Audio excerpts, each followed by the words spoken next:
হৈছে কৈশোৰ কালৰ তাৎপৰ্য significance of adolescence period এই কৈশোৰ কাল হৈছে আমাৰ জীৱনৰ বহু এক উল্লেখযোগ্য সময় আৰু এই সময়খিনিতে আমাৰ মাজত সাংঘাতিক ধৰণৰ দৈহিক মানসিক সামাজিক পৰিৱৰ্তন আহে আৰু এই পৰিৱৰ্তনে আমাক কি কৰে এজন সংশোধিত আৰু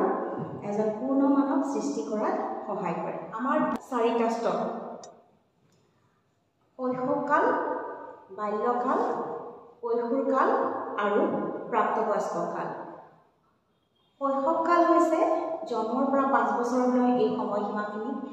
শৈশৱকাল বুলি কয় তাৰপৰা 5ৰ পৰা 12 বছৰৰ সময়খিনি বাল্যকাল আৰু কৈশোৰকালে আগুৰি আছে 12 বা 13ৰ পৰা আৰম্ভ কৰি 18 বা 19 বছৰ বয়সলৈকে এই কালছোৱা হৈছে কৈশোৰকাল আৰু এই কৈশোৰকালৰ পিছৰ অৱস্থাটো হৈছে প্ৰাপ্তবয়স্ক কাল আৰু এই কৈশোৰকাল আমাৰ জীৱনৰ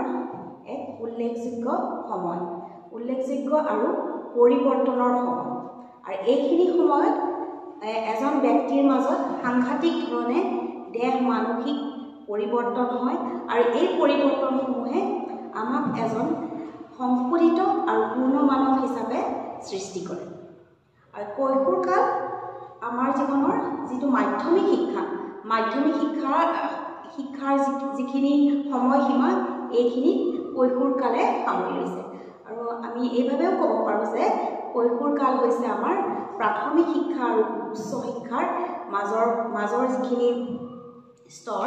সেইখিনিয়ে হৈছে কৈশোৰকালে আগুৰি আছে আৰু কৈশোৰ এই শব্দটো আহিছে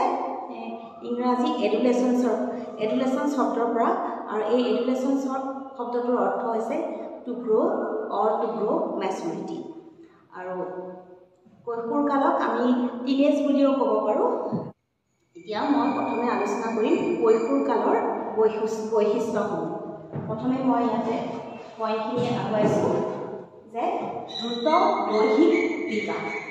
কৈশোৰ কালত আমাৰ সাংঘাতিক ধৰণে দৈহিক পৰিৱৰ্তন হয় আমাৰ মাজত এজন ব্যক্তিৰ মাজত কি দেহ মানসিক দৈহিক আমাৰ ওজন উচ্চতা এই আটাইখিনি বাঢ়িবলৈ ধৰে আৰু এই ক্ষেত্ৰত মানে ছোৱালীৰ কৈশোৰ কালটো ল'ৰাতকৈ অলপ আগতীয়াভাৱে আহে আৰু এই সময়তে আমাৰ ল'ৰা ছোৱালীসকলৰ মাজত ল'ৰাৰ ক্ষেত্ৰত আমি ক'ব পাৰোঁ যে তেওঁলোকৰ মাতটো কৰ্কশ হয় আৰু লগতে তেওঁলোকৰ গাড়ী গৈছে আৰু ছোৱালীৰ মাতৰ ক্ষেত্ৰত তেওঁলোকৰ মাতটো মধুৰ হয় আৰু লগতে এইখিনি সময়তে ছোৱালী ঋতুমতী হয় আৰু লগতে তেওঁলোকৰ মাজত প্ৰজনন ক্ষমতাও বিকাশ হয় যিটো ৰিপ্ৰডাকশ্যন কেপাচিটি নেক্সট মানসিক বিকাশ এতিয়া কৈশোৰ কালতে আমাৰ দেহৰ দৈহিক বিকাশৰ লগে লগে আমাৰ মাজত মানসিক বিকাশ হয় আৰু মানসিক বিকাশৰ ক্ষেত্ৰত আমি ক'ব পাৰোঁ যে মানসিক বিকাশ এতিয়া কৈশোৰ কালত দৈহিক বিকাশৰ লগে লগে আমাৰ মানসিক বিকাশ হয় আৰু এই সময়ছোৱাত কিশোৰীসকলৰ মাজত মানে এবষ্ট্ৰেক্ট থিংকিং ডেভেলপ হয় যিটো বিমূৰ্ত চিন্তন আৰু লগে লগে তেওঁলোকৰ মাজত স্মৃতি শক্তিৰ বিকাশ হয় কল্পনা শক্তিৰ বিকাশ হয় আৰু এইখিনি সময়তে আমি আৰু এটা কথা ক'ব পাৰোঁ যে যৌৱন অৱস্থা বুলি ক'ব পাৰোঁ আৰু এইখিনি সময়তে তেওঁলোকে বহুতখিনি কল্পনা শক্তিৰ বিকাশ হয় আৰু তেওঁলোকে আচলতে এইখিনি সময়ত নিজকে কি হয় তেওঁলোকে এজন ব্যক্তি হিচাপে ভাবি লয় ইণ্ডিভিজুৱেল বুলি ভাবে আৰু তেওঁলোকে বহুতখিনি তেওঁলোকৰ মানসিক বিকাশ হয় আৰু সেইমতে তেওঁলোকৰ বিভিন্ন কথা তেওঁলোকে চিন্তা কৰি সেই বিষয়ত তেওঁলোকৰ মতামত দিব পাৰে বা সৃষ্টিশীল বস্তু তেওঁলোকে সেই ক্ষমতাটো তেওঁলোকৰ মাজত আহি পৰে কিশোৰীয়ে কৈশোৰ কালত তেওঁলোকৰ মাজত আৱেগিক বিকাশো হয় আৰু আৱেগিক বিকাশ হোৱাৰ লগে লগে তেওঁলোকৰ আৱেগিক বিকাশৰ প্ৰতিও তেওঁলোকৰ আকৰ্ষণ অনুভৱ কৰে এই ক্ষেত্ৰত আমি বাল্যকালৰ কথাও ক'ব পাৰোঁ কিন্তু বাল্যকালত কিন্তু যিটো ছেক্স ইনষ্টিংক্ট থাকে সেইটো সদায় সুপ্ত অৱস্থাত থাকে আৰু যেতিয়া আমি কৈশোৰ কাল পাওঁ সেইটো তেওঁলোকৰ মাজত একদম ফুল ফ'ৰ্চত ডেভেলপ হয় আৰু এই ক্ষেত্ৰত ল'ৰা ছোৱালীবিলাক আৱেগিক বিকাশ হোৱাৰ কাৰণে তেওঁলোকৰ মাজত যিটো আত্মসচেতনতা সেইটো বিকাশ হয় লগতে তেওঁলোকে পিতৃ মাতৃৰ পৰাও ভাল ব্যৱহাৰ বা শিক্ষক শিক্ষয়িত্ৰীৰ পৰাও ভাল ব্যৱহাৰ বিচাৰে আৰু যিকোনো কথাত তেওঁলোকে এইখিনি সময়ত তেওঁলোকে এক্সাইটেড হৈ থাকে আৰু বয়সন্ধিৰ কালত ক্ৰমান্বয়ে তেওঁলোকক লাহে লাহে তেওঁলোকে নিজৰ আৱেগক নিয়ন্ত্ৰণ কৰিব পৰা হয় কৈশোৰ কালতে আমাৰ মাজত মই এতিয়া সামাজিক বিকাশৰ বিষয়ে ক'ম এতিয়া কৈশোৰ কালত আমাৰ মাজত সামাজিক বিকাশ লাভ কৰে ল'ৰা ছোৱালীৰ মাজত আৰু তেওঁলোকে এইখিনি সময়ত বিভিন্ন কাম কাজ কৰিবলৈ ভাল পায় বা বিভিন্ন ক্লাব বা সামাজিক কামত তেওঁলোকে অংশগ্ৰহণ কৰিবলৈ বিচাৰে আৰু এই ক্ষেত্ৰত তেওঁলোকৰ মাজত আৰু কিছুমান কথা আহে যে বিভিন্ন সামাজিক কামত তেওঁলোকে অংশগ্ৰহণ কৰিবলৈ বিচাৰে আৰু তেওঁলোকৰ ফ্ৰেণ্ডশ্বিপৰ ক্ষেত্ৰতো সীমাবদ্ধতা আহে বা কিছু ক্ষেত্ৰত তেওঁলোকে কিছুমান চিলেকশ্যন আহি পৰে আৰু তেওঁলোকৰ মাজত স্বদেশ প্ৰেমৰ ভাৱ আহে সামাজিক দায়িত্ববোধ আহে আৰু দুৰ্গতসকলক সহায় কৰাৰ মনোভাৱ আদি এইসমূহ ভাৱ তেওঁলোকৰ মাজত জাগ্ৰত হয় আত্মসচেতনতাটো হয় নেক্সট পইণ্ট আত্মসচেতনতা ভাৱ চেল্ফ কনচিয়াছনেছ কৈশোৰ কালত কিশোৰীসকল যথেষ্টভাৱে আৱেগিক হয় সেইকাৰণে তেওঁলোক আত্মসচেতন হৈ পৰে আৰু তেওঁলোকৰ মাজত চেল্ফ কনচিয়াছনেছ এই ফিলিংছটো আহে আৰু তেওঁলোকে সৌন্দৰ্যবোধৰ ভাৱটো তেওঁলোকৰ মাজত জাগ্ৰত হয় আৰু তেওঁলোকে নিজকে কেনেকৈ আনৰ আগত দেখনীয়া কৰিব পাৰি সেই সম্পৰ্কেও তেওঁলোকে কনচিয়াছ হৈ থাকে নেক্সট পইণ্ট হ'ব আমাৰ দায়িত্ববোধ আৰু আত্মসন্মানবোধ sense of responsibility and self consciousness মই আগতে উল্লেখ কৰিছোঁ যে এইখিনি সময়ত ল'ৰা ছোৱালীবিলাক আমাৰ কিশোৰীসকল সামাজিকভাৱে সচেতন হয় সেইকাৰণে তেওঁলোক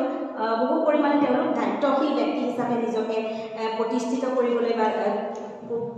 কৰিবলৈ বিচাৰে আৰু তেওঁলোকে কিবা দায়িত্ব থাকে সেইটো ভালভাৱে কৰিবলৈ বিচাৰে বা সেইখিনি কাম কৰি তেওঁলোকে আত্মসন্মানবোধ লাভ কৰে আৰু বিভিন্ন কামত তেওঁলোকে অংশগ্ৰহণ কৰিবলৈ আগ্ৰহী হৈ থাকে নেক্সট কেৰেক্টাৰিষ্টিক্স ক'বলৈ গ'লে মই বীৰ পূজাৰ বিষয়ে ক'ম হিৰ' ৱৰ্শ্বিপ এইটো আমাৰ কৈশোৰ কালৰ এটা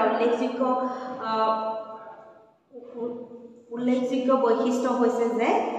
বীৰ পূজা বা হিৰ' ৱৰ্শ্বিপ এইখিনি সময়ত কিশোৰীসকলে কোনো ব্যক্তিক তেওঁলোকৰ আদৰ্শ হিচাপে ভাবি লয় আৰু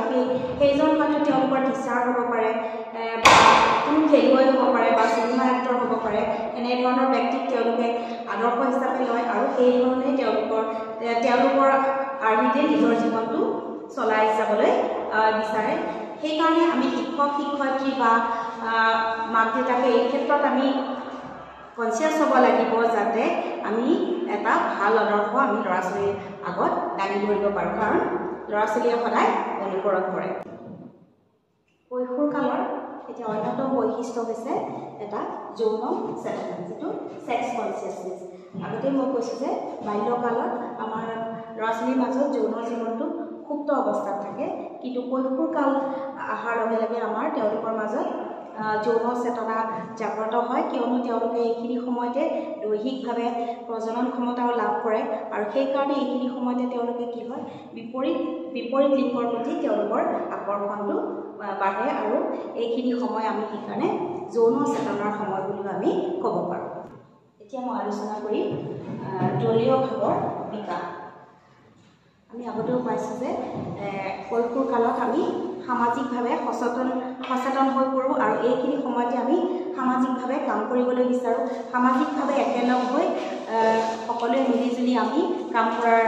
কাম কৰাৰ ভাৱ এটা আমাৰ মাজত আহি যায় আৰু আমাৰ কিশোৰীসকলৰ মাজত সহযোগিতা বন্ধুত্বপূৰ্ণ এই ভাৱসমূহ ইয়াৰ জৰিয়তে জাগ্ৰত হয় কৃষ্ণৰ বিষয়ে মই ক'বলৈ ওলাইছোঁ এতিয়া নেক্সট হৈছে দুঃসাহসিকতা এডভাঞ্চাৰাছনেছ কৈশোৰ কালৰ অন্যতম বৈশিষ্ট্য হৈছে দুঃসাহসিকতা আৰু এইখিনি সময়ত কৈশোৰ কালত ল'ৰা ছোৱালীয়ে দুঃসাহসিক কামবিলাক কৰিবলৈ বিচাৰে ইয়াৰ ভিতৰত হ'লে তেওঁলোকে পৰ্বতাৰোহণ কৰিবলৈ বিচাৰে বা খৰস্ৰোতা নদীত তাতে ৰোপৱেদি যাবলৈ বিচৰা বা বিভিন্ন জেগাত তেওঁলোকে দূৰ দূৰণি বাটলৈ চাইকেলেৰে যোৱা বা খোজকাঢ়ি যোৱা মানে এডভান্স কামবিলাক কৰিবলৈ তেওঁলোকে বিচাৰে। নিৰ্ভৰশীলতা কৈশোৰ কালত আমি সকলোৱে কিশোৰ কিশোৰীসকলে আত্মনিৰ্ভৰশীল হ'বলৈ বিচাৰে আৰু এই ক্ষেত্ৰত আমি পিতৃ মাতৃ বা শিক্ষকসকলে এইটো চাব লাগে যে ল'ৰা ছোৱালী আত্মনিৰ্ভৰশীল হয়, যাতে যিটোৱে আমাৰ পিছৰ জীৱনত প্ৰভাৱিত কৰে আৰু সকলোৱে যাতে নিজৰ কাম নিজে কৰিব পাৰোঁ আৰু সেই ভাৱটো কৈশোৰ কালত তেওঁলোকৰ মাজত জাগ্ৰত হয়। মই আলোচনা কৰিম সৃষ্টিশীল কল্পনা, ক্ৰিয়েটিভ ইমাজিনেশ্যন। কৈশোৰ কালৰ এটা কেৰেক্টাৰিষ্টিক্স হৈছে যে ল'ৰা ছোৱালী আমি বেছিখিনি সময় ডে ড্ৰিমিঙতে ল'ৰা ছোৱালী থাকিবলৈ বিচাৰে আৰু তেওঁলোকৰ বাবে পৃথিৱীখন কেনেকুৱা হয়, এইমাত্ৰই যদি পৃথিৱীখন গোলাপৰ পাহিৰ দৰে পিছ মুহূৰ্ততে হয়তো কাইকীয়া জীৱনৰ দৰে হয় আৰু তেওঁলোকৰ মনটো অনবৰতে ফ্লাকচুৱেট হৈ থাকে আৰু এইখিনি সময়ত তেওঁলোকে কি বহুত সৃষ্টিশীল কাম কৰিবলৈ তেওঁলোকৰ ইমাজিনেশ্যন কল্পনা শক্তিৰ বিকাশ হয় আৰু তেওঁলোকে বিভিন্ন গল্প কবিতা আদি ৰচনা কৰাৰ ক্ষমতাও আহি পৰে। আজি মই কৈশোৰ কালৰ এই বৈশিষ্ট্যসমূহৰ বিষয়ে আলোচনা কৰিলোঁ আৰু এইখিনি সময় আমাৰ জীৱনৰ অতি উল্লেখযোগ্য সময় আৰু আমি তাৰ উল্লেখযোগ্য বৈশিষ্ট্যৰ বিষয়ে ক'বলৈ হ'লে ইয়াত বীৰ পূজাৰ কথা ক'ব লাগিব বা এইখিনি দিবা স্বপ্নৰ সময় বুলি ক'ব লাগিব বা পৰিৱৰ্তনৰ সময় এইখিনি বা সৃষ্টিশীল কৰ্মৰ সময় বুলি আমি ক'ব পাৰোঁ।